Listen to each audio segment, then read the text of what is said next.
Ria, a curious high school student with a love for vintage items, is browsing through a small, cluttered antique shop one afternoon. Among the old clocks, cameras, and forgotten gadgets, she finds a dusty, heavy old cell phone from the 1990s. Intrigued, she decides to buy it just for fun. Back home, Ria powers on the phone, half expecting it not to work. But to her surprise, the screen lights up with a message notification. The message reads, "Hey, is this still working? I thought I lost this old thing." Confused, Ria types back, "Who is this?" The reply comes quickly. "It's Arjun. Did you find my phone? I swear I had it with me yesterday." Ria, thinking it's some kind of prank, plays along. She asks where he's from, and he responds with details that don't seem to match her current world.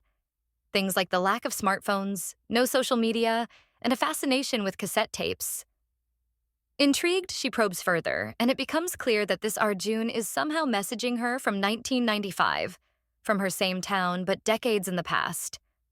Over the next few days, Ria and Arjun's messages grow frequent. They begin to bond over the bizarre yet exciting situation.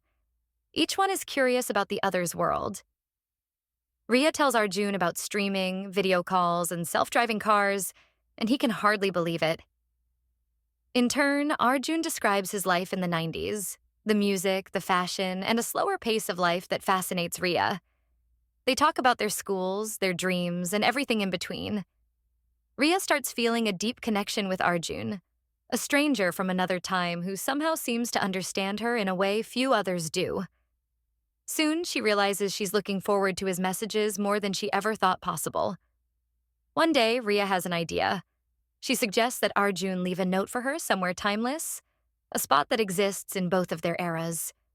He chooses an old tree in the park near their town's library. The next day, Ria rushes to the park, heart pounding, and searches around the tree. Tucked into a crevice, she finds a folded piece of paper with her name on it, written in Arjun's neat handwriting. The note reads, "I'm here, Ria. Somehow, across time, I found you." The realization that Arjun is truly real, that he existed in her town decades ago, deepens her feelings. Yet, their situation feels bittersweet. The phone's battery is starting to drain, and Ria can't find a replacement battery for such an outdated model. They both sense the inevitable end of their connection approaching, and their messages become shorter, each one filled with longing. In his last message, Arjun writes, "If I could, I would wait for you.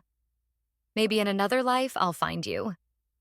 And with that, the phone finally dies, leaving Ria with a heart full of memories of a love she never imagined could exist.